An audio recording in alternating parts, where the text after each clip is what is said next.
Manolotra ny araba to klasy tompoko vavy tonga soto anatin'ny fampahalalam-baovao izay anasanantsika rehetra anaraka hatramin'ny farany naroso aloha indray ny fampahalalam-baovao noho ny fanarahantsika ny mondial 2026 mikasika izay mondial izay indrindra tsara fanomboana ny bleu équipe de France ao Mali nandavo 3-0 ny Lion de la Teranga ny Sénégal tao New York New Jersey lalao ny vondrona izay narahantsika nivantana teto amin'ny télévision malagasy alina io lalao voalohany vondrona J kosa nahita fandresena 3-0 nanolona ny Lefenek ny Algérie ny Albi Céleste ny Argentine tao Kansas City lalao tamin'ny 4 maraina izay mbola narahantsika mivantana teto amin'ny télévision malagasy ihany koa teo amin'ny vondrona I dia niondrika iray no 4 nanolona ny Norvège i Irak tao Boston ary ny lalao farany ho an'ny vondrona J dia lavy Autriche tamin'ny 3-0 i Jordanie tao amin'ny kianjan'ny San Francisco ny fandaram-potoana ny an'ny oalina rehefa avy ao amin'ny valora dia hoarantsika mivantana eto amin'ny télévision malagasy ny fionana eo amin'ny Portugal sy ny République démocratique ny Congo lalao izay izotra any Boston rampitso amin'ny 2 maraina kosa ary mbola andeha mivantana eto amin'ny télévision malagasy ihany koa dia ny fionana eo amin'ny Black Star ny Ghana sy ny La Marea Roja any Panama izay ny mikasika ny mondial fa misy hatrany ny fandarana manokana eny atsefatsefany eny iarahana amin'ireo mpanao gazety ara-panatanjahantena eto amin'ny télévision malagasy alalantsika ny angam-bangovangon'ny vaovao mikasika izay mondial 2022 izay ny resaka renan-kibon'ny tany nisy notapahana tamin'ny filan-kevitry ny ministra tamin'ny volana marsa lasa ny fametrahana ny paikady-pirenena ho an'ny seha-piariana volamena tafiditra ao anatin'izany ny momba ny fitrandrahana ny fanondranana sy ny fivarotana volamena any Betsika any amin'ny district Nambilobe amin'izao fotoana izao ny ekipa ny ministère ny renan-kibon'ny tany mametraka ilay antsoina hoe perception à la source na fandoavana ny tamberim-bidy amin'ny fomba nomerika ny amin'izay seha-piariana volamena izay mba hafantarana ny fidiram-bola rehetra manodidina izany. Narisoa Andriamasinoro. Anisan'ny toerana misy volamena ty amin'ny tapany avaratry ny nosy eto Betsika aty Ambilobe. Heverina ho 100 kilao isan-taona ny fitambaran'ny vokatra voangon'ny mpitrandraka raha natao ny kajy efatra alina sy 3 hetsy sy 120 tapitrisa ariary isan-kerinandro izany hoe 2 alina sy 3 hetsy sy 470 sy 500 tapitrisa ariary isan-taonany ny vola tokony hiditra. Orinasa iray ty an-toerana no atao piloty amin'ny fametrahana ny antsoina hoe perception à la source alaina eny fotony avy hatrany ny tamberim-bidy ho an'ny fitsinjaram-pahefana. Izy no hanangona ny vokatra volamena sy hivarotra izany hanamorana ny fanaraha-maso ny vidiny sy ahafahan'ny mponina misitraka ny tamberim-bidy amin'ny varotra volamena ary ny fanarahan-dalàna momba ny fitrandrahana. Le tombotsoanay ato amin'ny toerana ty zany zao dia voalohany efa ela zany izay vahoaka miasa mitrandraka tsy mety voafaritra mazava tsara hoe ny maharadalàna ny fomba fitrandrahanay kanefa zany zay zany mba mahita tamberiny ihany amin'le vokatra azonay dia zay zany tsy mety ara-dalàna. Ivondrona ny toerana anankiray zany zay dia anatin'ny cadre iny zany zay no mitsangana ho association anankiray dia zay zany manana responsabilité zay miformaliser le olona jiaby ao anatiny mba ho ara-dalàna dia mangataka le toerana iny zany any amin'ny fanjakana foibe mba ho toeram-pitrandrahanay zany. Manana fahefana feno zany zay hay zay nangataka fahazoan-dalana ifeny vokatray satria mahatram'izay manko rehefa misy vokatra mivokatra aminay dia mizara le vokatra dia misy ampany zay tsy mandeha aty amin'ny société zany fa mandeha amin'ny vahoaka zay resin'ireny collecteur reny tsy voavarotra toerana ivoany na misy partage équitable zany eo ampany mandeha amin'ny vahoaka dia ampany mandeha amin'ny société zay mpanotrona any amin'ny fitrandrana dia tsy maintsy le zay ato anatin'ny zone d'encadrement no mametra hoe iza no ara-dalàna tokony hahazo le vokatray ary iza no tokony tsy ahazo azy. Na voafanomboana azy ezahana ho faran'izay haingana ny fanefana izany tamberim-bidy izany. Hitan'ny président amin'izao io ny hoe mba azay misitraka ny fananany ny vahoaka malagasy, ny firenena malagasy. Eto Madagasikara tsisy be volamena ohatran'ny eto Ambilobe. Tsy hita zay vokany hoe nakaizy. Tamin'ny 86 aho nanaly teto nanao étude an'io volamena labeko io. Dia tamin'izay fotoana izay nisy olona telo nahazo volamena 1 litre et demi tao anatin'ilay andro. Dia nandehanako tamin'ny district tamin'izay hoe monsieur le district misy vola tokony hita tamin'ny district anao fa mba araho maso ny fandehan'ny volamena azo ny mpitrandraka. Tonga ny fotoana ankehitriny ahafahana maka an'izay tambin'izay mety eritseritra ny mpitrandraka hoe ho voamafy indray sika. Au contraire fanampiana ny mpitrandraka madinika indrindra hanabe kokoa ny vokatra azony ny zavatra izanay teo tahirom-bola fanjakana namany misy amin'izao perception de la source zao dia ny ahafahantsika hisy traçabilité ny recouvrement na recette-tsika dia ny antongavana amin'ny fotoana ataoko hoe farak'izay aingana an'ilay volany misitraka ataoko hoe misitraka na ny commune na ny région na ny misy bénéficiaire hafa koa ohatran'ny collectivité ao anatiny. Ampiasana ny haitao arakajy mirindra ny fandoavana ny tamberimbidy amin'izay ampiarina volamena. Efa natomboka ny fampiarana ny fomba fiasa vaovao amin'ilay perception à la source eto Betsika. Raha izany mikasika ny volamena mbola horesantsika ihany koa rehefa avy eo ny mikasika ny vatosoa fa mbola eo ampikirakirana ny vaovao mikasika izay ny namana Miray Andrianjafy. Miteraka faty antoka ho an'ny fanjakana ny fisian'ireo orinasa afakaba misitraka ireo tombotsoa amin'ny lafiny araketra kanefa tsy mahafeno intsony ireo fepetra tokony isitrahany izany. Agrément anjatony no voatery tsy maintsy hosontonina. Hoy ny ministra ny indostria sy ny fampiroboroboana ny sehatra tsy miankina, tsy midika fanakatonana orinasa nefa izany fa kosa fanesorana ny sata maha zone franche izay orinasa voakasika izany. Babi Stéphane.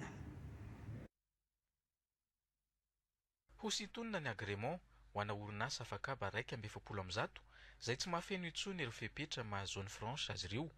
Ny orinasa afakaba izay misitraka fanalefahana arakitra izay tokony ho aloha amin'ny fanjakana. Araka ny fanadihadiana sy tombana nataony tahirim-bola iraisam-pirenena ihany koa dia mahatratra 1,700 ireo orinasa afakaba tsy tokony sitraka ny sata maha zone franche azy ireo intsony. Mitarika faty antoka lalina ho an'ny fanjakana ny fialokalofan'ireo orinasa anjatony ireo ho orinasa afakaba, hoy ny ministra ny indostria sy ny fampiroboroboana ny sehatra tsy miankina. Misy maromaro moa ny kriteria sitomana le agrément izy ireo. Anisany amin'izany tsy fanarahan-dalàna, tsy fandoavana hetra fa misy problème au niveau ny hetra. Misy ihany koa izy ireo tokony hoe manao exportation dia une partie ihany no varotana eto toerana, dia misy tsy manaraka an'izay zany ny ireo zone franche ireo, dia izay indrindra ny tena antony sitomana ny agrément izy ireo. Izy ireo tena miteraka faty antoka lehibe ho an'ny firenena satria dia tsy tokony bénéficier an'ilay statut na zone franche zay zareo, ka rehefa nidina teny toerana ny ekipa ministère sy ny ekipa rehetra dia izay no décision raisina ho sitomany agrément izy ireo. Le izy tsy hoe akatona le orinasa mihodina ihany fa le statut na zone franche zany tsy manana intsony satria tsy manakana anazy tsy hodina tsy fananany le statut na zone franche. Iny mantsy statut particulière le maha zone franche anazy zay.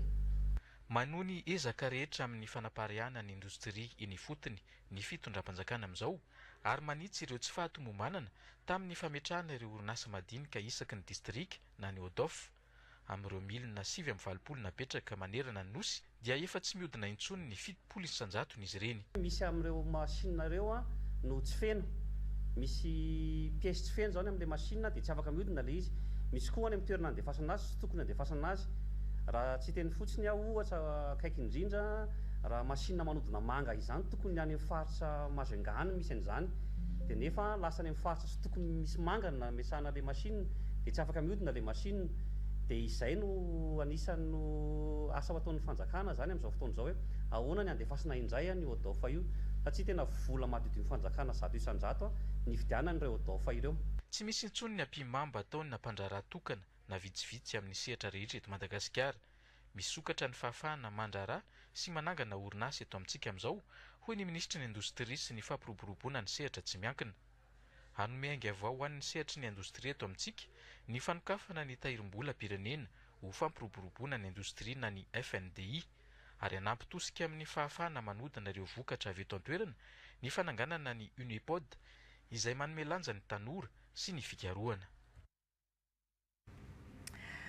Ho tanterahina any Ambatondrazaka ho amin'ny renivohitry ny faritra Laotra Mangoro amin'ny 9 sy 7 Aogositra ho avy zao ny foara manandratra foara izay mikendry ny ampiroboroboana ny lafiny ara-toekaren'ny faritra sy hanasongadinana ireo vokatra mampiavaka sy ny harena ananan'ny faritra Laotra Mangoro. Ifarimbona sy fanometanana amin'ny fanatanterahana ity foara ity ny Ministeran'ny Varotra sy ny Fanjifana, ny Ministeran'ny Indostria sy ny Fampivelarana ny Sehatra tsy miankina ary ny Ministeran'ny Toekarena sy ny Fitantanam-bola ary eo ihany koa ireo orinasa matianina eo amin'ny fanomanana hetsika goavana. Trano eva manodidina ny 10 no ampiranty ireo seha-piariana rehetra misy any toerana isy ny fikaonandoha iarahana amin'ireo mpisehatra andiany voalohany ihany moa ny foara manandratra ary heverina ho tohizana isan-taona ho an'ny eo anivon'ny Chambre de Commerce manerana Nosy. Resaka fizahantany anisan'ny ankafizin'ny mpizahantany rehefa mitsidika ny Madagasikara ny mijery ireo vorona izay tsy fahita afa-tsy eto amintsika antsoina amin'ny teny anglisy hoe bird watching. Fantaro fa mahatratra amin'ny €3,000 ny lanin'ny mpizahantany iray hijerevana sy ankafizana vorona fotsiny. Mandrafitra tondrozotra ampiroboroboana ny fijerena sy ny fankafizana vorona izay indrindra ireo sehatra voakasika izany toy ny tour opérateur, ny mpitaridi, ny ministère pia sy ny mpiaro ny tontolo iainana.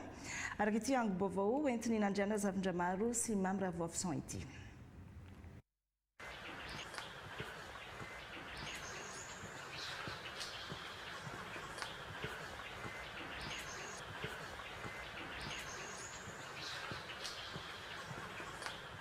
Mandany vola mihoatra noho ny mpizahatany tsotra ireo mpankafy mijery vorona tsy fahita afa-tsy eto Madagasikara. Mahalany hatrany amin'ny €9,000 ny mpizahatany iray. Raha ohatra ka ny touriste normal mandany any amin'ny €3,000 any eo ny touriste manao bird watching tena mandany any amin'ny €5,000 sy €6,000 any izy rehefa tonga eto satria nahoana satria misy offre hafa mihitsy zany omena anazy eo anatin'izay ihany koa hoe na ny toerana andehanana mijery andreo vorondreo raha tena hoe toerana spesifika mihitsy. Mampidi-bola vahiny ary koa manome lanja ny vondron'olona fotony ny fijerena sy fankafizana vorona tsy fahita afa-tsy eto Madagasikara.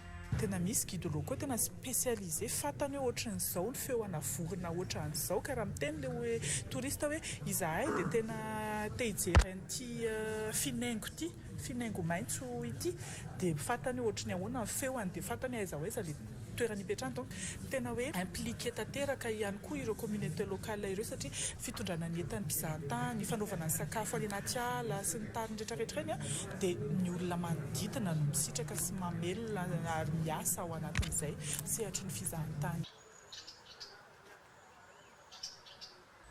Manomboka ny volana Jona hatramin'ny Novambra ny fijerena sy fankafizana vorona tsy fahita afa-tsy eto Madagasikara, ireo valan-javaboary, ireo toerana mando, ireo faritra ala maina toy ny alan'ny Kirindia ao Menabe, itoerana sy onenan'ny vorona mampiavaka ny Madagasikara. Misy faritra vaovao afaka mandray mpizahatany mpankafy mijery vorona ihany koa ka ilana fandrindrana amin'ny mpisehatra rehetra. Izy toerana maro tokony ho sokafana ohatra any Bealalana any Amakary any maro zany ny toerana tokony ho sokafana anaovana vorona hijerena andreo vorona endemika tsisy afa-tsy eto Madagasikara fa ny olana dia ny lalana ary izay matetika no sakana satria misy ary ny sasany moto vao tonga any, misy ny sasany tsy tonga ana moto ary fa dia mandeha ianao lakana atonga an'le izy hivadika ho tena hoe destination misongadina eto Madagasikara. Izay mihitsy zany ny tanjona mahatonga ny atrikasa ohatran'izay. Satria tsika tsy manana afa-tsy ireo endemika miavaka ireo zany dia izay no tanjonay zany hoe ahoana no iarahantsika reto mpiara-miasa rehetrarehetra zany ananana tolotra miavaka, ananana tolotra misy kalitao dia izay miaro ny tontolo iainana dia misaotra amin'izay daholo ny zavatra ho ataonay. ny tour opérateur, ny mpitardia, ny trano fandraisam-bahiny sy trano fisakafoanana, ny ministera ny fizahantany, ny mpitantana valan-javaboary, mandrafitra tonjozotra, mametraka ny fijerena sy fankafizana vorona na ny bird watching ho tolotra ara-pizahantany manokana. Ireny no midika fa manan-karena zavaboary i Madagasikara. Mbola iverenantsika ihany koa rehefa avy eo ny mikasika izay resaka zavaboary sy ny valan-javaboary izay. Fa nankasitrahana ny ministera ny serasera sy ny kolotsaina ary notolorana mari-boninahitra ny kanto, ny soratra ary ny kolotsaina ireo mpisehatra nahavita be sy nanandratra ny kanto malagasy tamin'ny alalan'ny sarimihetsika sy ny sarimiaina malagasy. Tetỳ amin'ny tranobe ny Avory Tetỳ Anosy no nanaovana izay lanonana izay androany. Norosorandriamanana, Ernirina Rasolarjaona. Tsy fankalazana tsotra ihany no tanterahantsika eto fa fotoana iray anehoany fitondram-panjakana malagasy amin'ny fomba ofisialy ny fankasitrahana ireo olom-pirenena izay nanokana ny talentany, nanokana ny heriny, nanokana ny ainy, nanokana ny fahaizana, nanokana ny volany ho fampandrosoana ny sarimihetsika sy ny sarimiaina malagasy. Noho izany mankasitraka Olo-malaza kintan'ny sarimihetsika malagasy 450 no notolorana mari-boninahitry ny kanto, ny soratra ary ny kolotsaina. Misy amin'izy ireo no efa antonany maro ny lalaovana sarimihetsika. Misy amin'izy ireo koa nefa no mbola vao misandratra fa efa fantadaza sahady. Izy ireo izay mpilalao, mpanoratra, mpanatontosa sy mpamokatra. Tsy hijanona eto Antananarivo ihany ny fankasitrahana avy amin'ny fitondrana malagasy fa hahazo hatrany amin'ny faritra manerana ny nosy. Andiany voalohany ihany izy io satria mbola misy an'ireo mpikirakira sarimihetsika sarimiaina manerana Madagasikara no mbola tsy nazo an'izany. Isy raha teo ny festival sarimihetsika zany izay ho atao eto Antananarivo amin'ny faha-20 ka hatramin'ny faha-13 ny volana Août no antotosana zany eto dia misy apahany zany amin'izay no fitainy. Anisany etaetan'ny mpisehatra ao anatin'ny tontolon'ny sarimihetsika ny hahazo sehatra ao anatin'ny TVM2. Araka ny fantatsika dia anisany antony nanasiana ny atao hoe TVM1 sy ny TVM2 dia sahala amin'ny fahitalavim-pirenena manerana zao tontolo zao. Tsy Madagasikara irery manana an'izany dia ny TVM2 moa zany dia efa mandeha amin'izao fotoana izao kanefa mbola misy pisipitsina ara-teknika tsy ahafahana mandrakotra manerana Madagasikara zany eo amin'ny lafiny ara-teknika izay ka dia mezaka mamita an'izay tsika dia ho ampidirana manokana ao anatin'ny fandaharam-potoanan'ny TVM2 zany ny sanganasan'izy ireo. Nametraka ny politika hanatsarana ny kalitaon'ny sarimihetsika sy ny sarimiaina ny ministera ny serasera sy ny kolotsaina amin'ny alalan'ny ISSM na ivotoerany sarimihetsika sy ny sarimiaina malagasy. Tanjona hoy ny ministra ny hananana horonan-tsary miampita ranomasina. Vokatry ny dizy nataontsika tamin'ny festival Cannes izay tany Frantsa zany dia ny mba ahafahantsika mahazo sy mandray anjara amin'izany festival Cannes izay festival lehibe indrindra maneran-tany fa eo ihany koa ny fafana misitona ireo mpamokatra aty Madagasikara ifampizaratra kely fa mba anao ny atao hoe ciné tourisme ihany koa ary ny andalana fikarakarana azy dia ataontsika hoe mandritra ny enim-bolana dia isy mpamokatra lehibe natanteraka horonan-tsary mitoy eto Madagasikara mba ho lasa plateau de tournage zany Madagasikara any PF any izy io dia mbola ao anatin'izay ataontsika hoe avant-projet na convention zay raha amin'izany mpamokatra izany. Maralina vetra mitanginan'io tonga dia kapao. Tsy fialam-boly fotsiny ihany fa mitondra fanabeazana ihany koa ny sarimihetsika malagasy ka manohana ity tontolo iray ity ny ministera ny serasera sy ny kolotsaina toy ny fanatsarana ny sata mifehy ny mpisehatra rehetra. Fa nandritra iny lanonana iny moa dia nanamafy ny ministra ny serasera sy ny kolotsaina Gaspard Fenso fa tsao ny filazana fanerena ny mpiasa-panjakana sy ny mpianatra hanatrika ny matso fankalazana ny fetiny 4 Jona izay nivoaka sy niparitaka tamin'ny tambazotra ny serasera Facebook. Manana pejy manokana ny ministera ny serasera sy ny kolotsaina ao anatin'ny tambazotra ny serasera ka ao anatin'io pejy io ihany no ahafahana mijery sy mahita ireo karazam-baovao izay tokony ho ampitaina amin'ny vahoaka malagasy. Fanampanazavana. Ny vaovao ofisialy ny ministera dia ao amin'ny pejy ny ministera irery ihany efa nisy moa ny démenti zay nataonay fa tsy avy amin'ny ministera ny serasera sy kolotsaina iny noty na fanambarana zay mivoaka anery ny mpianatra sy ny mpiasam-panjakana tsy maintsy anatrika ny maso eny mamasina iny ary manambara ihany koa moa iny fa hoe tsy azo atao misiotsika sy maro samihafa raha ny fahitanareo amin'ny fanavozana amin'izao ve dia anao an'izany fa tsara ho fantatrareo fa ireo izay naonga ny vahoaka malagasy no miritra amin'izy ireny mba entina ankalana tenako voalohany indrindra tsy entina ankalana ny fitondrana ambara ny fitondrana fa tsy marina velively iny ary tsy avy amin'ny fitondrana iny anoty na fanambarana izay mivoaka teny amin'ny tamandrotra serasera iny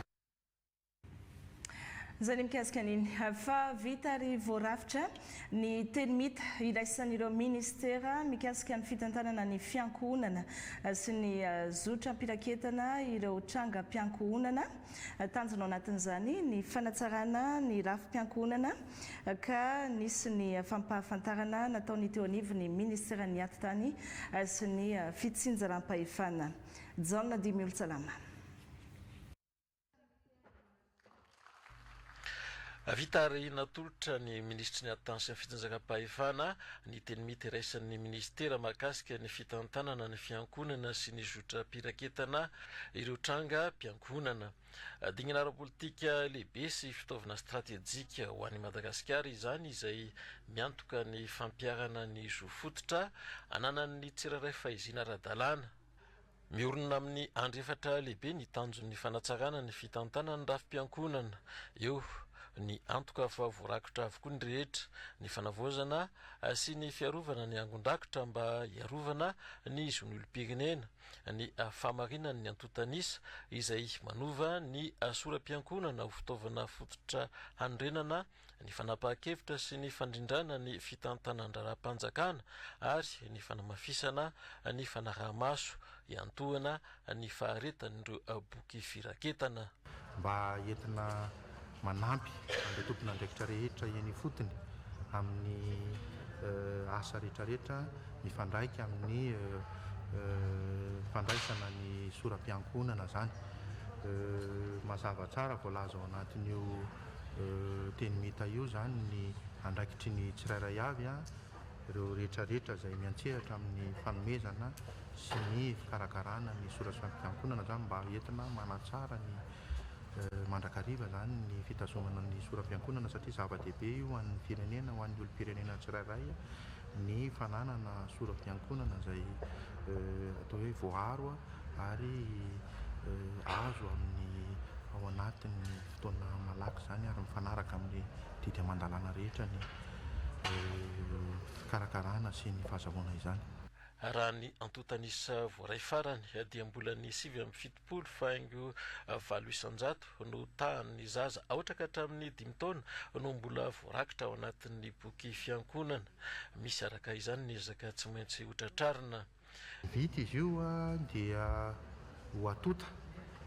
Dia rehefa ho atota izy io zany dia ho aparitaka amin'ireo tompon'andraikitra rehetrarehetra ary tsy maintsy mbola isy ny ataontsika hoe fanamafisana ny fahaiza-manao sy ny formation zany ho an'ireo tompon'andraikitra rehetrarehetra jusqu'à hatrany fotony zany voalaza tao anatin'io teny mity io koa moa zany ilay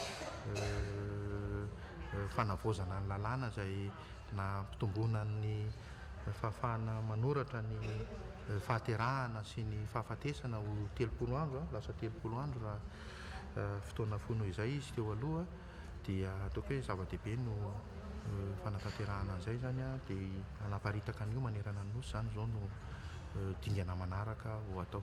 Ny ministry ny atitany sy ny fitsinjaram-pahefana ny fahasalamana ny raharaham-bahina ny fitsarana ireo no voakasiky ny teny mita iraisan'ireo ministera toana ny OIF sy ny UNICEF ka ahafahana mamadika ny vinan'ny lalàna ho fitaovana azo ampiasaina avy hatrany. Iverina amin'ny resaka tontolo iainantsika manomboka eto nananganana fotodrafitrasa lehibe ao Andasibe ao amin'ny valanjavaboary nala mazotra Mantady famatsim-bola avy amin'ny tetikasa Préa vidina crédit carbone no nafana nanao izany fotodrafitrasa izany niarahany ministèrany tontolo iainana sy ny fandrosoana lovainjafy sy ny Madagascar National Parks. Keita Rivila. Kaominina 7% ao anatin'ny faritra enina no misitraka ny tamberim-bidy azo avy amin'ny crédit carbone. Ireo tena lara-pamena eo anivany roapolona monina manodidina ny valan-javaboary no ampiasaina ny vola toy teto amin'ny Alamazotra Matadi Andasibe dia notorana fotodrafitrasa tohatrano izay hamany olana roapolona eto amin'ny fokotany ny Mahatsara. Ity hitantsika ity dia andiany ataoko hoe voalohany tamin'ny tamberim-bidy io satria mizara telo izy io dia ny voalohany no nafana nanao nyity fotodrafitrasa hitantsika ity izany hoe barazy izy io tohadrano kely natao amatsena ny tanàna kely eto atao hoe antsoina hoe Mahatsara izay manamorona ny valan-javaboarin'ny Andasibe Mantadia. Ny barazy izay hitantsika eto dia amatsiana eo amin'ny 530 tafo izany hoe olona eo amin'ny raha ataontsika hoe manana zanaka roa efatra mahery ny 200 latsaka kely angamba anisan'ny olona velomin'io dia eo amin'ny 500 hektara eo no tanimbary izay tondran'io rano avy amin'ity fotodrafitrasa ity.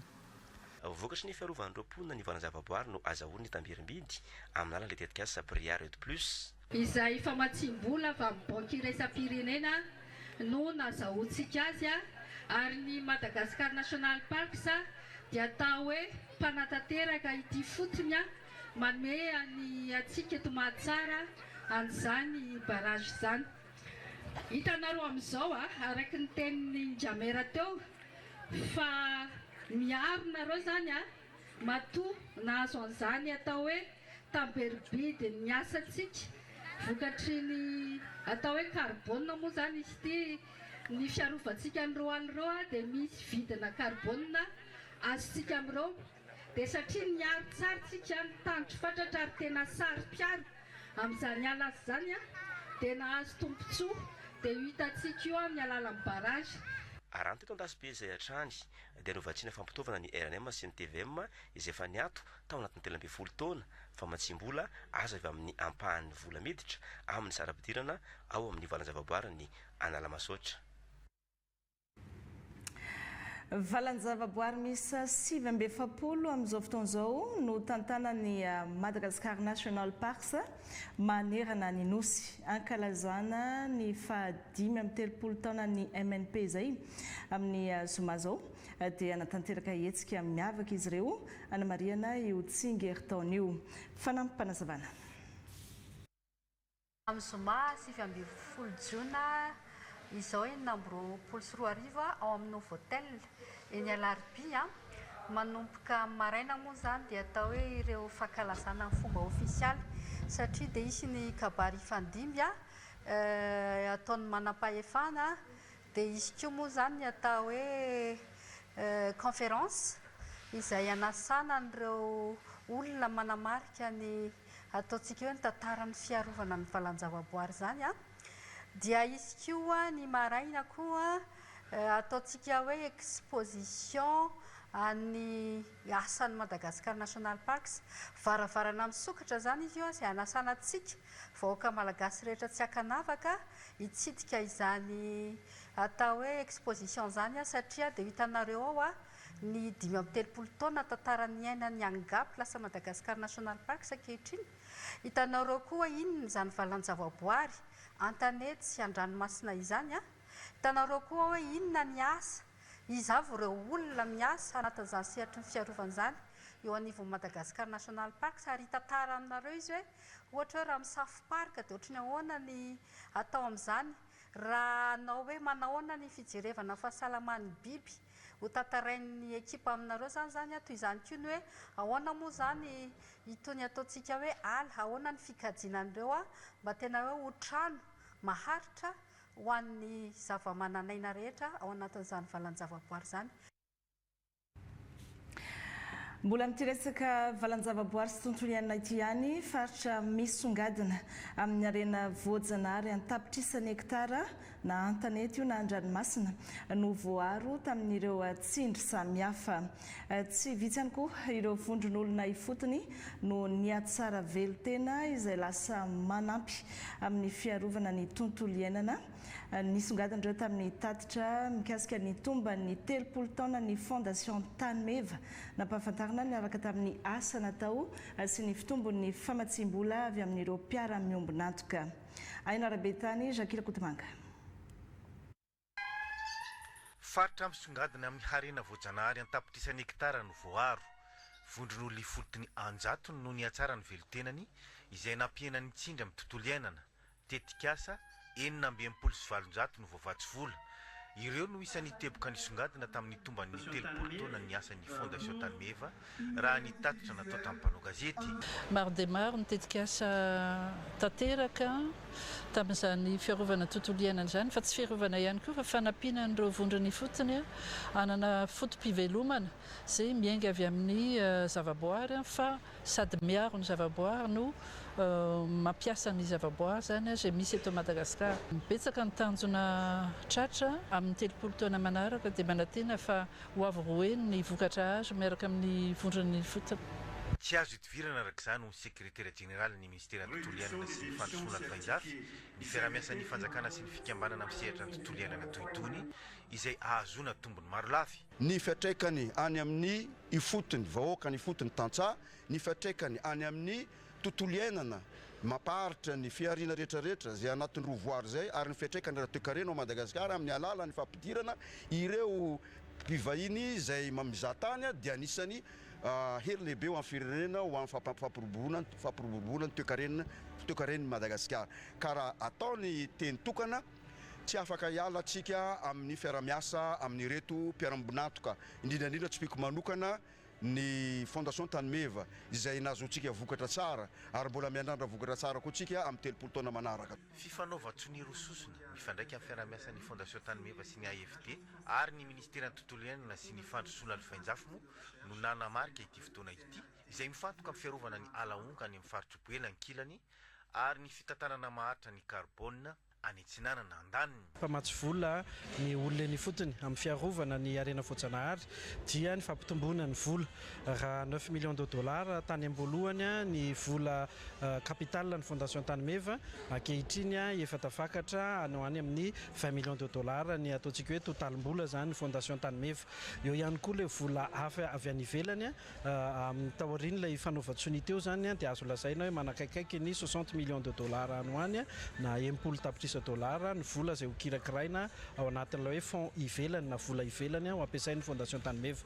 Ny faharoa manaraka an'izay dia ny fiarovana ny arena voajanahary amin'ny fondation azy dia amina tapitrisany hektara ny arena zany ny faritra tsara kokoa ny fitantanana no ireo fitantanan'ny olona ny fotony na tsara ihany koa ny fiarovana azy. Ny fanatsarana ny farim-piainan'ny olona ny fotony toekarena eny fotony zany mba ahafahan'ireo le mponina miaro kokoa ny tontolo iainana. Hitohy-atrana arak'izany ny tompona andraikitra ny fiaramiasa amin'ny vondron'olona ifotony amin'ny fikajiana sy fiarovana ireo faritra manan-danja amin'ny roivoary ananana. Iverenantsika ny resaka arena kibon-tany mahery ny ronjato ireo karazam-batosoa misy sy hita eto Madagasikara. Misy ireo mpitrandraka ara-industrialy, misy ireo mpitrandraka madinika izay mivondrona anatina fikambanana maro samihafa. Anisan'ny fikambanana tranainy ao anatin'izy ireny ny fikambanana FM3A mpitrandraka sy mpanodina ary mpivarotra arena kibon-tany izay mankalaza ny 50 taonany amin'ity taona ity ary manana mpikambana mahery ny ray alina manerana ny Madagasikara. Mirandry Anjafy, Fanir Kely. Rehefa hatramarana Madagasikara dia saika ahitana karazana vato sarobidy mbola maro izy ireny ary misy karazana hatramin'ny 200 mahery ireto mpitrandraka madinika ireto saingy ny fahazahoan-dalana fipetrapetraka ny olana izay angatahan'izy ireo ny ampitomboana ny lanjam-bato azo nampiasaina. Tena manana olana izay amin'ny fikarakarana ny taratasy ao ny permis minier ao ny hetra maro samihafa izay tena hita hoe tsy araky ny mpitrandraka madinika zay moa zany atao hoe mpitrandraka madinika dia ampitanay amin'ny mpitondra fanjakana zany a indrindrandrindra ministera zay misy anay a mba hijery anay akaika amin'ny zavatra rehetra zay afaka hitarainanay dia efa nisy fotoana zany tamin'ny andro taloha afaka mitondra izay dia mampolisy 900 kilao andoavana ristorona any amin'ny fokotany amin'izao fotoana zao zany a dia ohatrany hoe angatanay zany ahasondrotra bekarina zany io quota zay afaka hoentin'ny olona tsirairay io satria tena fandaniana be ny mpitrandraka vato. Dimy isanjaton'ny vatosoeto Madagasikara ihany nefa no vidinina eto an-toerana fa ny ambiny dia aondra anaty ivelany. Misy amin'ireny no brota fa misy ihany koa nefa no efa voahodina. Lomo malagasy nikoaritra ho zany be lehibe fa ny vato matavaka mikasa dia beril ohatra satria beril dia Madagascar c'est un pays par excellence en pegmatite. C'est les folazages. Maro fikambanana mpitrandraka mpanodina mpivarotra itony arenagibony tany itony toy ny FM3H izay niorina ny taonina 1976 izay misy mpikambana hatramin'ny ray alina mahery manerana Madagasikara izay ankalazana fa 50 taonany izay saika atao ny 17 ny volana Jona ho avy izao ny amin'ny andibe basy nefa noho ny fandaminana dia nahemotra ny 24 ny volana Jolay entina manatsara ity fitrandrana arenagibony tany ity izay mamelona olona an-tapitra isa maro. Fomba ofisialy ny fanokafana ny registre FAOB an'ireo mpisitraka tena izy eto Madagasikara na ny RCBE, Registre Central des Bénéficiaires Effectifs. Natao izany ho fanamafisana ny mangarahara raha toe-karena sy arabola antoky ny fisokafan'ny tsena raketra sy ny fikorianam-bola eto Madagasikara. Avitra ny Rakotorso sy Jakira Kotomanga. Ny RCBE, Registre Central des Bénéficiaires na Registre FAOB an'ireo mpisitraka tena izy dia sehatra elektronika ahafana mampivondrona ireo olona manana na mifehy orinasa. Platforma iray napetraky ny ministeran'ny toe-karena sy ny fitantanam-bola amin'ny alalan'ny foibe-pitantanana ankapobean'ny etra na ny Direction Générale des Impôts mba hitondrana mangarahara ara-toe-karena sy arabolan'ireo orinasa kely lehibe salatsalany amin'ny sehatra tsy miankina, ireo coopérative, fikambanana tsy miankina amin'ny fanjakana sy ireo rafitra mizakazoa aman'andraikitra amin'ny sehatra tsy miankina ary ireo fiorenana araky ny lalàna miasa eto Madagasikara. Hatreto aloha tsy mbola afaka miditra ao ny olon-tsotra. Ny antony be dia be eo ny mety hoe fanararotana dia tsirika fiainan'olona eo ny misy firenena sasany afaka miditra ihany ny fikambanana ohatra fa mandoha vola mba ahafana zany miantoka fa tsy ho ampiasainy amin'ny zavatra tsy izy le vaovao zay azony ao. Ho an'ireo orinasa sy rafitra mizaka zo aman'andraikitra isan-tsokajiny amin'ny sehatra tsy miankina ary ireo fiorenana araky ny lalàna dia tsy misy sarany ny fametrahana fanambarana ao amin'ny RCBE saingy kosa misy feim-potoana ny fanateterahana azy. Ny fanambarana zany dia atao isan-taona ary tsy andoavam-bola mamaim-poana araka ny voafaritra ao amin'ny code de procédure fiscale dia manaraka an'iny zany ny obligation ny orinasa manao fanambarana. Raisiko ohatra amin'izany raha ohatra le orinasa hiara-ny hetra-tambatra na assujetti amin'ny impôt synthétique dia amin'ny 31 mars zany ny obligation tsy maintsy atao ny fanambarana mahakasika an'izay RCB zay. Raha ohatra kosa ilay orinasa ka hiara-ny vola laina noho ny hetra miditra amin'ny vola miditra na assujetti à l'impôt sur les revenus dia amin'ny 15 mai zany no délai farany anomofana izay fanambarana izay na obligation izay. Tombony goavana maro no azo amin'ny fametrahana ny registre FAOB an'ireo mpisitraka tena izy. Tokony tonga dia misoroka amin'ny fraude fiscale aloha io satria raha ohatra ka orinasa tsy te handohetra na mandositra fandoava-ketra efa fantatra ny olombelona izay tena tompony tena misitraka dia ino no mpandoavintsika ny hetra. Zay aloha zany ny lafiny anankiray amin'ilay hoe fisoroana ny fandoava-ketra. Mora ihany koa io hanenjena ny olona manao asa ratsy avy amin'ireny orinasa ireny manao société écran na ohatra zany anaovana fandikan-dalàna eto Madagasikara. Dia ny tena tanjon'ity tsina le olombelona vitsivitsy natokana tena tompony na tena mibaiko an'ireny orinasa reny efa fantatra anatin'ity registre ty ka raha manao fadotsoana le orinasa nefa raha aveo izy mirava ohatra dia le olombelona fantatritsika dia ino no enjehintsika sy atsika mamerina ny volam-panjakana. Voalazana Andriamatoa minisitra teo tokoa hoe mana tsara ihany koa ty ny fahafahantsika zany a manangona ny hetra zany dia tsy voatery tsontsika mampiakatra ny hetra alohan'ny tsirairay fa kosa rehefa fantatra eo dia mora ny fanangonan-ketra. Ankoatra izay anefa dia mitondra vokatra azo tsapaitanana amin'ny fiampiakarana ny toekarena ny RCBE. 10,100 ny PIB na ny ari-karena vaobe izay mitetina 70 tapitriza dolara mantsy no very isan-taonina noho ny tsy fisian'ny mangarahara. Efa ny asa nanomboka ny 12 marsa mofo ny RCBE na ny rejistra vaobe an'ireo mpisitraka tena izy. Ady amin'ny herisetra ny tombony fahasahin'ny olona ao amin'ny faritra Boeny mitoroka ny herisetra mahazo ny ankizy sy ny herisetra mifototra amin'ny mala sy ny mahavavy raha ny antotanisa avy amin'ny sampandraharam-paritra ny ministeran'ny mponina.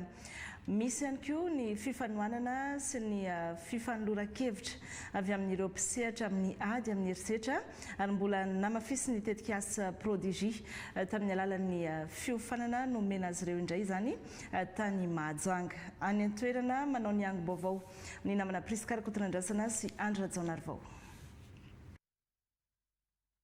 Tafiakatra trany amin'ny 20 isam-bolana ireo vehivavy mahasamy toroka ny herisetra miatra aminy.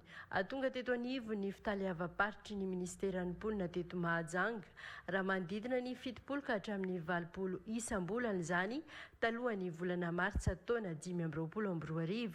Izany dia vokatry ny ezaka sy ny fifanomezan-tanana ary ny fifandrom-bolana nisy teo amin'ireo hery rehetra miady amin'ny herisetra mifototra amin'ny mahavavy tamin'ny fanamariana ny 20 Martsa 2022.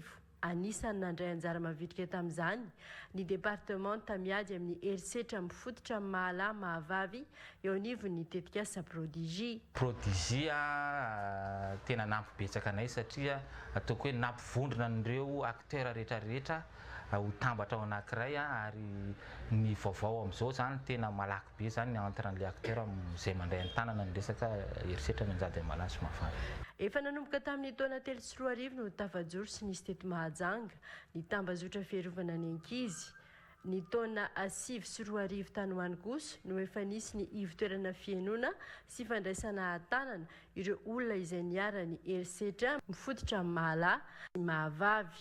Raha ampitahana ny olona tany amin'ny taona hoe 7 ohatra sy amin'izao 20 zao dia nisy fivoarana be ny fahasahin'ny olona manao fitorohana eo anivon'ny centre d'écoute et de conseil juridique izay manao fitorohana mahakasika ny herisetra izay na amin'ny ankizy na amin'ny olon-dehibe. Eo ny mety ho anton'izay ny fahafahan'ny olona mahafantatra ny tokony ataony rehefa misy ny herisetra mahazo azy. Eo ihany koa ireo fisorohana sy torolalina maro isan-karazany izay aparitaka ireo mpikambana ao anatin'ny tambazotra fiarovana ny ankizy. Eo ihany koa ireo mpikambana ao anatin'ny ady amin'ny herisetra mifototra amin'ny mahalasy mahavavy eny anivon'ireny fiarahamonina ireny. Navondry ny tetikasa prodigie indray ireo tambazotra miaro ny herisetra mianjady amin'ny ankizy ary ny herisetra mifototra amin'ny mahavavy nanaovana tombana aiza ho aiza ny fampiarana ireo hetsika natao. Saorana manokana ny projet prodigie izay miara-miasa mpitandro filaminana indrindra ny BFP ihany koa. Dia ny fiara-miasa dia nahomby nahitana vokatra satria afaka nampiasa n'ilay afisy izahay rehefa manao fanentanana mampafantatra ny olona hoe aiza avy ny tokony alehany raha hiaran'ny herisetra izy na mahita trangana herisetra. Araky ny teny filamatry ny polisy-pirenena moa dia ny polisy-pirenena dia miaro sy manampy ny vahoaka dia taom-pamaranana izay dia manentana antsika vahoaka mba sahy toroka raha misy trangana herisetra. Ary indrindra reny olona manao herisetra ireny dia mampafantatra izay fa tena misy ny lalàna mifehan'izany herisetra izany tsisy ninona manamarina ny herisetra, tsisy nizanizana atao iaina ao anatin'ny herisetra. Dia eto Manjakariva ny polisy-pirenena vonona anampy ary anabe amin'ny alalan'ny fanentanana ihany koa ho antsika vahoaka. Atolo-kevitra nivoaka tamin'ireo mpizaika teto ny tokony hampanarahana ny toetrandro indray ilay antsoina hoe cartographie des acteurs satria maro ny zavatra efa niova ka mila avozina, mila avahana tsara ihany koa iza no tompona ndraikitra misahana ny fisorohana ary iza ireo sampandraharaha misahana ny fandraisana tanana ireo hiarany herisetra. Amin'izay resaka ady amin'ny herisetra izay ihany dia manao antsoavo amin'ireo ray aman-dreny sy izay fianakaviana manana zanaka manana toetena varira ny Zandary Maria any Benenitra mba nantona ny tobony Zandary hitondra ireo zaza hijereran'ny paikady arovana azy ireo sy ny iarovana ny zony. David Sandry anantenaina televiziona malagasy any Benenitra no hitondra ny vaovao. Efa ho 4 taona izao no mipetraka eto amin'ny Braon Zandary i Mahasolo sy Oliviana, mpianadahy praitapo izay samy manana tena varira avokoa. Tsy mora ny asan'ny Zandary amin'ny fiatoana ny fandriampahalemana fiarovana ireto mpianadahy varira ireto. Fiarovana ny izy ireo ary mifandraika ihany koa amin'ny toromarika avy amin'ny findram-panjakana amin'izao fotoana izao izay tsapa ary hita fa mirongatra dia mirongatra ny famonoana sy fangalana mason'izy ireo tato ato. Efa nisy any izay mesira izay fepesa izay tany aloha hatramin'izao teto amin'ny brigade Benenitra amin'ny fiarovana. Otony Andriamaso ireo varira ireo atao faritra iadidina. Marina fa anankiroa ihany izy ireo atao amin'ny faritra iadidina brigade Benenitra, olona roa mianadahy avy ao Ranitsara. Izay na izay nefa ny iray aman-dreny ihany miaraka sakafony fa ny ainy no arovanay ary andro aman'alina. Na mianatra raha mivavaka ary dia ho aterina, mandroso verina dia arovana izay vatany izay. Naty entanina ny olona zany ho entina aty amin'ny brigady ilay zaza apetraka ato aminay efa misy trano manana andrenana azy mandra-pahatonga le ataon'ny fanjakana foibe dia ho entina aty aminay ilay izy mba hisoroana mialoha ny mety trangana sy fandriampahalema mahakasika ny famonoana sy fangalana ny mason'ireo zaza varira. Eo amin'ny tontolon'ny fampianarana, rampitso hiatrika ny fanadinana hidirana amin'ny taona voalohany ireo mpiadina hianatra eny anivon'ny lycée teknika manerana nosy. Misy 5,7 alina izy ireo no hiatrika izay concours izay ny rarisoa ny tsodrano sy nankahery ireo mpiadina sy ireo tompona ndraikitra isana izany fanadinana izany ny ministry ny fampianarana teknika sy ny fanifanarakasa Dr Todso Manampy André Mampandry. Rasoa sy fambiazana ho azy ireo ny tenanay mba anatontosa atsakany sy andavany izany fanadinana izany ary mampahery an'izy ireo ary ihany koa ireo tompona ndraikitra rehetra ny mpikarakara izany fanadinana izany izay mba ahatanteraka izany somatsara mba tsisy tomika ny examen izay ataontsika izany dia rasosiny tsara ho an'izy ireny ny tenako sy eto amin'ny ministera ny fampianarana teknika sy ny fampifanana arakasa. Lavim-baovao hafa hatramin'ny taona 2012 no mankaty tsy nisy intsony ny fikojakojana lalana izay tokony natao isan-taona eto Madagasikara. Vokany betsaka ny lalana no potika indrindra ny amin'ireo lalam-pirenena. Amin'izao anefa dia mifantoka fotsiny amin'ny fanamboaran-dalana ny tompona ndraikitra ka manaitra ny sain'izy ireo ny solotena ny orinasa mpikojakoja lalana Matianina eto Madagasikara mba hiverina amin'ny fanaovana izay fikojakojana isan-taona izay ampateza ny lalana eto amintsika. Aurélie Arafringa sy Stéphane Alphonse. Zava-dehibe ny fikojakojana ny lalana eto Madagasikara. Herim-po verimaina ny fanamboarana rehetra tao raha tsy heverina ilay fikojakojana azy isan-taona. Tsy nisy intsony nefa izany ny taona 2012 no nankaty raha nanambarana ireto solotena ny orinasa mpikojakoja lalana Matianina ka nairan'izy ireo ny sainy mpitondra ankehitriny.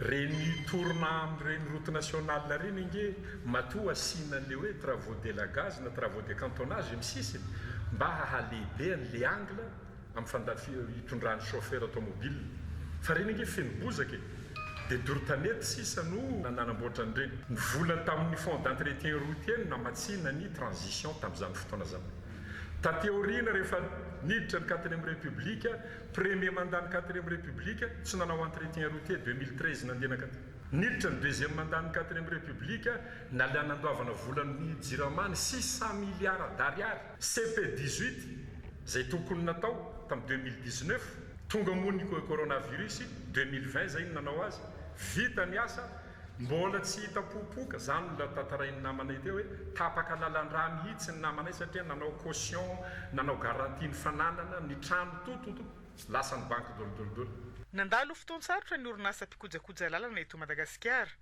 maro amin'izy ireo no very fananana tao anatin'ny fotoana fohy maty tapaka lalan-drà ny gadra amanaliny ny olona very asa mangataka amin'ny fitondram-panjakana ankehitriny izy ireo mba omena ihany koa ny fond de démarrage entiny hiainga avao avereny ny asa fikojakojana ny lalana isa-taona mba hirovana ny lalantsika tsy ho potika vetivety avereny tanteraka amin'ny fera FER fa CFR ny contre ny vola ny fera mba hahafahany mikojakoja lalana manerana nosy avereny ny fanomezana hasina sy lanja ny entreprise isa-paritra asio fanalefahana ny fahazahoana ny asa satria tena mbola nandalo fotoan-tsarotra izahay entreprise kojakoja lalana mba averena aminay koa tompoko ao ny caution tazonanareo trésor ao mbola ao ny caution de bonne exécution mbola ao caution de garantie inona ka hitazonanareo volanay eo reo inona fa nirinireto solotena ny orinasa mpikojakoja lalana matianina eto Madagasikara ireto ny iaona amin'ny filohan'ny fanaovozana ny Republika hanazava ny lafiny ara-teknika mba hifameno sy hifanampy amin'ny fanamboaran-dalana eto Madagasikara. Ady amin'ny tsy fandriam-pahalemana enina paikady entin'ny ministra ny filaminam-bahoaka manakaiky ny vahoaka ny fanapariana ny polisy eny fotony amin'ny alalan'ny fanokafana commissariat sy poste avancé nazo poste avancé ny amin'ny commune talata ny volonondry mba namafisana izay ady amin'ny tsy fandriam-pahalemana sy ametrahana ny filaminana ho an'ny rehetra izay mahatra marikoto. Ao anatin'ny fampiarana ny paikady polisy manakaiky vahoaka ampiaran'ny ministera ny filaminam-bahoaka dia notokanana ny poste avancé talata ny volonondry anamafisana hatrany ny ady amin'ny tsy fandriam-pahalemana. Ny polisy manakaiky ny vahoaka moa no entina manakateraka an'izay politika fanjakana izay na le ataontsika hoe police de proximité ny fanatonana ny vahoaka izay mihitsy mba hanamora ny asa mpamonjena sy ametrahana ihany koa ny fisorohana izay mety misy mitranga tsy fandriam-pahalemana dia napetraka io poste de police avancé talata ny volonondry ary izay raha teo ihany koa ny tanjona ny atsapahan'ny olona fa lamina izy ny fandrarana mandeha ara-dalàna sy isan'andro ary mba azo tolotroan'izay ho vahoaka rehetra lalam-pirenenity ifamezivezen'ny mpampiasa lalana rehetra ady amin'ny loza mpifamoivozana dia tsy maintsy apetraka mazava tsara zany ireo polisy izay ataontsika hoe misahana izay fifamoivozana izay sy manara-maso ny fandikan-dalàna.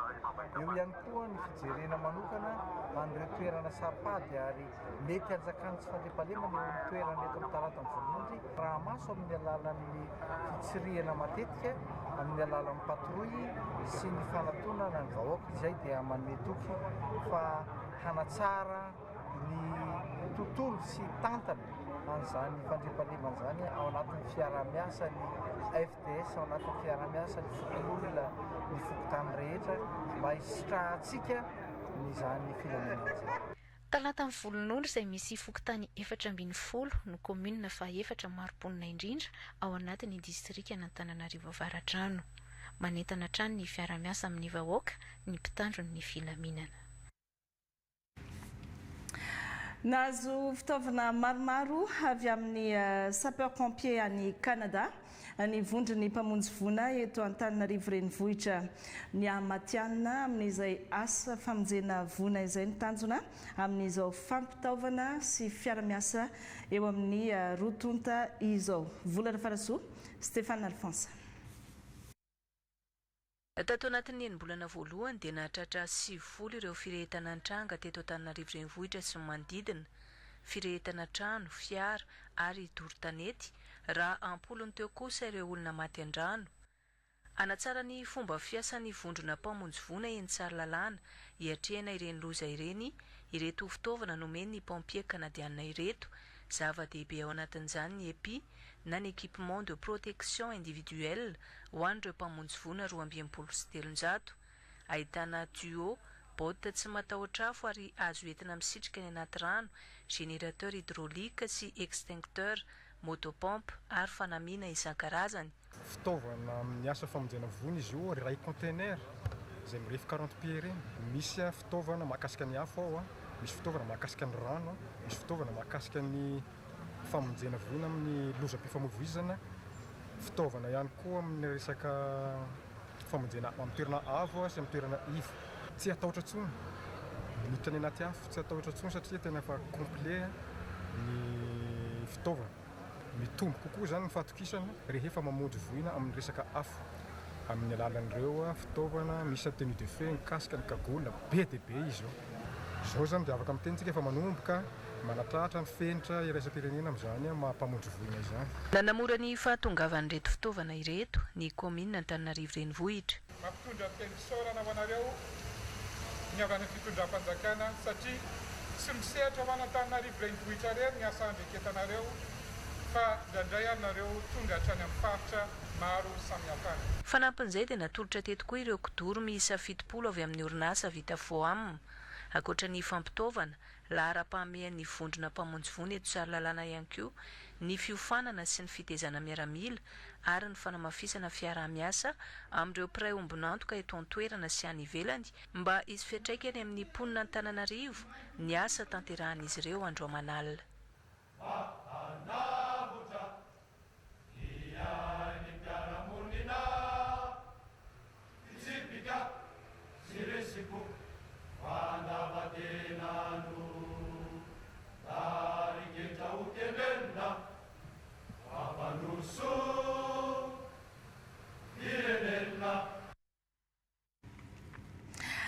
Dimampolo taona nisina ny orinasa Jirama nomarina izy ireo amin'ny alalan'ny fampirantiana an-tsary maneho ny lalana ny diavina tao anatin'izay 10 taona izay ny fankalazana nampahafantarana ihany koa ny finiavan'ny Jirama iroso amin'ny fanavaozana sy ny fanarenana ny orinasa. Ato anatin'ny herinandro moa no anaovana izay fankalazana ny faha 10 taona ny orinasa Jirama izay. Sandra Rakotorson sy Stéphane Alphonse no hitondra ny andindininy. Nandalo fotoan-tsaratra maro ny Jirama tao anatin'ny 10 taona nijoroany. Nambola maro ary ireo fanampy sedrainy eo amin'ny famatsiana rano sy herinaratra. Dia vinan'ny orinasa ny hanohy ny fanavaozana sy tady vahaolana maharitra entina narenana sy ampandrosoana ny Jirama. Tena zava-dehibe entina ao anatin'izao fanarenana Jirama zao, ao anatin'ny fanavaozana ny Repoblika zao dia ny accélération na ny fampandehanana aingakaingana kokoa an'ireo rafitra na ny fipetrisa-karazana ahafahana manao izany fampitanterahana ny fanarenana izany. Sy ny ezaka isan-karazana izay efa natao iarahana amin'ny fitondram-panjakana ny mpamatsy vola satria tsy afaka ny ala amin'ny mpamatsy vola aloha isika.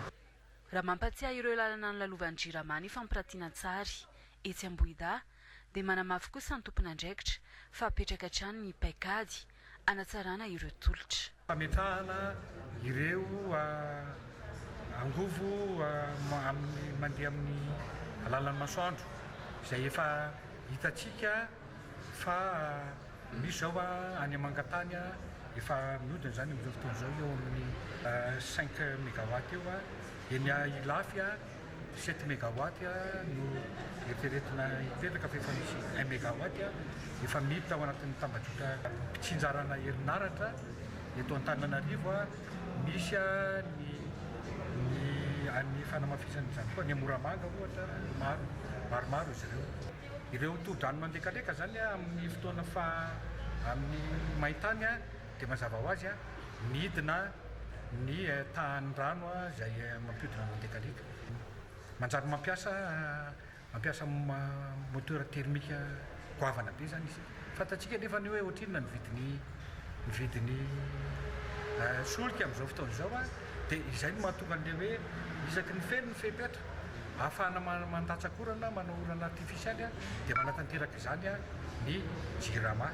Ankoatra ny fampiratiana tsary anisan'ny tanjon'ny hetsika ihany koa ny anangonana sosikevitra avy amin'ny be sy maro amin'ny fanarenana ny orinasa mba ahafahany mamaly bebe kokoa ny filan'ny mpanjifa sy mandray anjara ny fampandrosoana ny Madagasikara.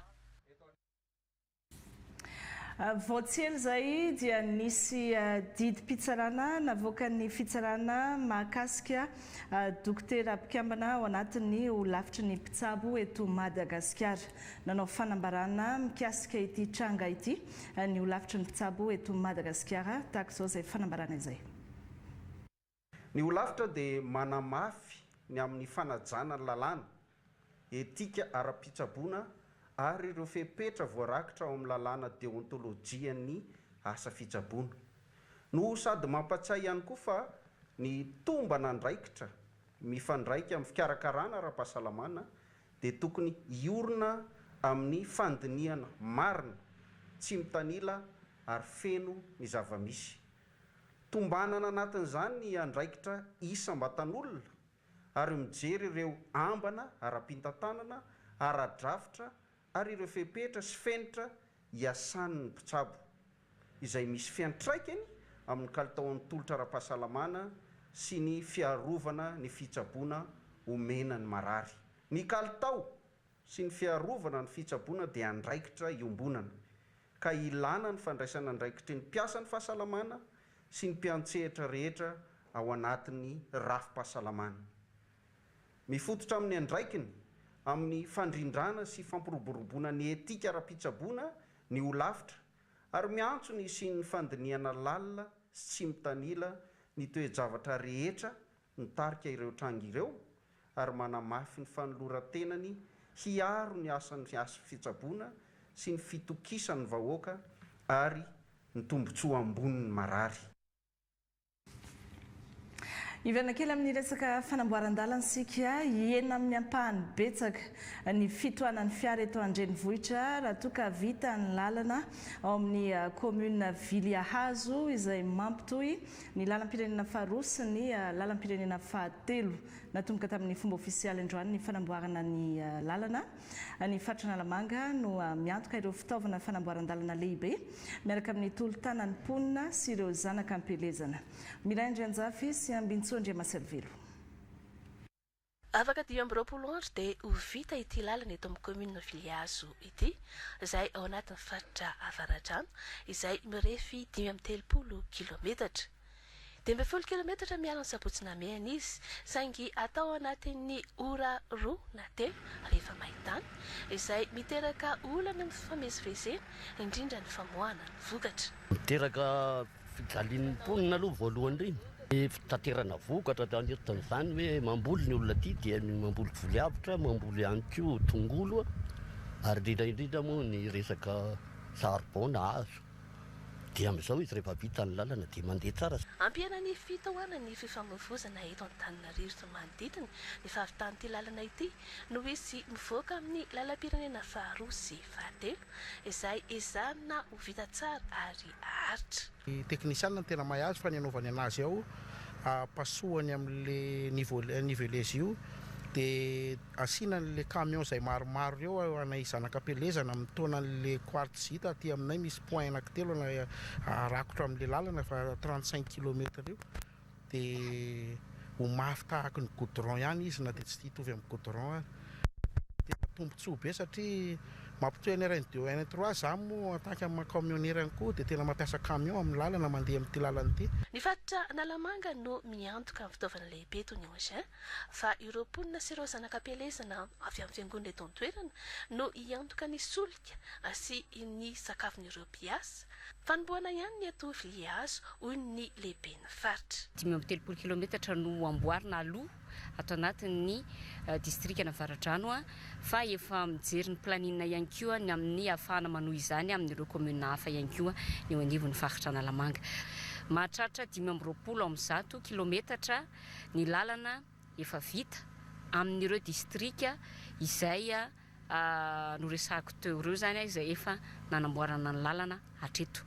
Tanjonay dia vita kilometatra maromaro mihitsy amin'ireo lalatany indrindrindrindra satria raha hoanay eto revo faritra Analamanga dia namanamboatra lalatany raha koa fanakoaritseta araka ny efa nandresahany teo anivon'ny komity teo namanamboatra lalana pavé zany izahay.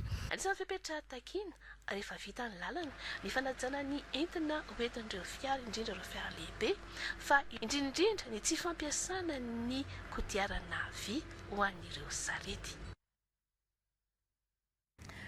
Ny mikasika ireo hetsika rehetra sy ny tsara ho fantatra manodidina ny fankalazana ny fahaenina amby enimpolo taona ny iverenan'ny fahaleovantena sy ny niforoana ny foloalinda malagasy hoentin'ireo komity mpanomana isan-tsokajiny. Misy ny tarakevitra napetraky ny komity sy ny fitondram-panjakana dia ny fanavaozana ho an'ny fandrosoan'ny Madagasikara. Ao anatin'izay no ivoizantsika ny fitiavan-tanindrazana firaisakiny ary indrindra ny fanehoana ny mahamalagasy. Arak'izany dia misy ny kermesy ho fankalazana sy hetsika ara-kolotsaina izay atao manerana ny nosy fa ho an'Antananarivo manokana dia ao amin'ny kianjan'ny Barea izay ahitana ny mpandray anjara avy ao anivon'ny hery fiarovana sy filaminana.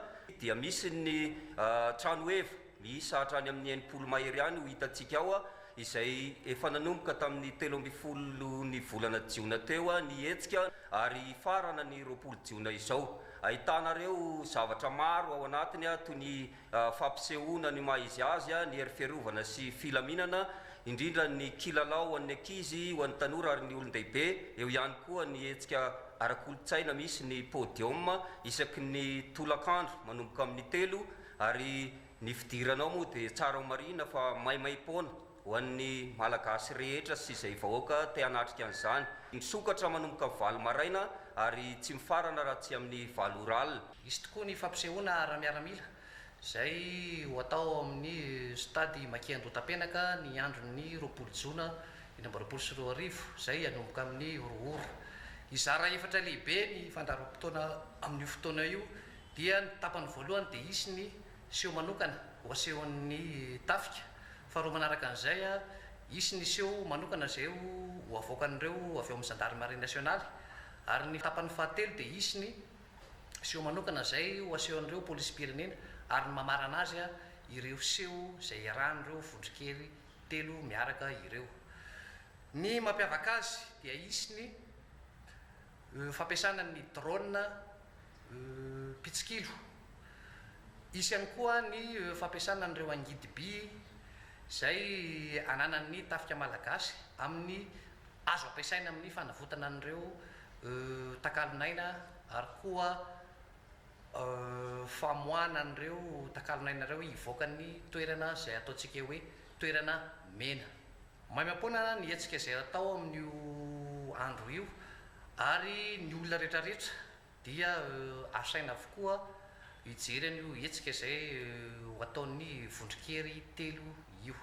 Mahakasika ny hetsika ara-panatanjahantena dia ny 13 Jona dia misy ny azakazaka ho an'ny fahaleovantena izay atao eny amin'ny Coliseum, izany hoe eny amin'ny Coliseum Analamahitsy ny fiangana amin'ny 7 maraina ny fivondronana eny ary hiainga izany azakazaka izany amin'ny 7 maraina. Izavy no handray anjara amin'izany dia ny daholobe fa indrindra ho avy eto avokoa ny gouvernementa, ny mpiasan'ny ministera ary ireo sehatra miankina sy ny tsy miankina, ny tanora mpanao fanatanjahantena sy ny be sy ny maro dia anentanana sahady izany ho avy isika rehetra ho eny amin'ny coliseum na Lamahitsy ny 13 jona anatrika sy hiatrika ary anatanteraka izany hetsikara-panatanjahantena ho an'ny daholobe izany. Ny fanamina amin'izany hetsikara-panatanjahantena azakazaka ho an'ny fahaleovantena izany dia akanjo fanaovana fanatanjahantena miloko mena, maitso, fotsy izay mitondra ny sainam-pirenenantsika malagasy. Dia ao aorianan'izay hetsikara-panatanjahantena izay dia isy ny match de gala izay atao ao amin'ny kianjana Larbi na ny stade Larbi manomboka amin'ny 6. Anatin'izany match de gala na foot izany dia andray anjara ao ny membre en gouvernement, ny institution, ny FDS, ny corps diplomatique. Ao aorianan'izay hetsika izay dia isy koa ny match de foot kitra fokontany izay efa nanomboka tamin'ny herinandro ny manasadalana ary ho atao amin'io ny finale ny kitra fokontany. Dia efa nisy ihany koa ny tournoi FDS izay efa natao nandritry ny volana May ary nitoy tamin'ity volana Jona ity dia ho atao amin'ny 14 Jona ao amin'ny Palais des Sports Mahamasina ny finale ny basket, volley ary ny eny amin'ny kianja Betongolo no atao ny finale foot. Manaipona avokoa ny hetsika rehetrarehetra afaka misoratra anarana ireo andray anjara amin'ny azakazaka na tonga dia tonga eny toerana eny amin'ny coliseum fa vonona andray antsika rehetra izahay koa manentana antsika rehetra mba ho tonga maro. Misaotra tompoko. Anoisantsika ny fampahalalam-baovao ihany ny olon'ny famatsin-drano noho ny fitaran'ny tanàna eny amin'ny faritra bypass ny manodidina iny dia mihena ny tosiky ny rano amin'ireo faritra ambony toerana indrindra ny ao amin'ny commune Lasora. Efa ho 5 taona izao mbola tsy nahitana vahaolana hatramin'izao na dia manakaiky ny mandro seza aza iny faritra iny ary mampitaraina sy mampikaikaiky ny mponina ka manao antsoavo ny ben'ny tanàna eny an-toerana. Fanampim-baovao. Ny momba ny famatsin-drano eto Lasora moa izany dia miandrano zahay ho an'ny fitondram-panjakana fanavozana efa nisy ny asa izay narositsika teo amin'ny fanamboarana ny surpresseur izay nona sy antenaina fa tokony mba hotohizana hatramin'ny farany ny fanatanterahana azy satria efa andray ny fahintaonany any Lasora ny tsy nisy rano.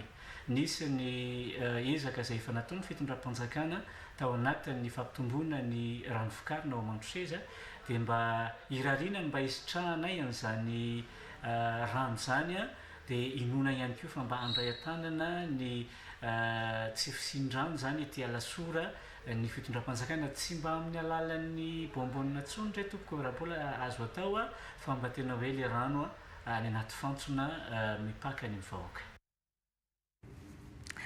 Mifarana eto ny fampahalalam-baovao mialohan'ny sarantsika nefa dia tsara ihany ny mampatsiahy ny fandaran-dalao anatin'ny fiadinan'ny amboara iran-tany ny baolina kitra na ny mondial eny amin'ny 2022 rehefa avy eo amin'ny valora alina ny fiaonana eo amin'ny Portugal sy ny République démocratique ny Congo lalao izay atao any Boston io.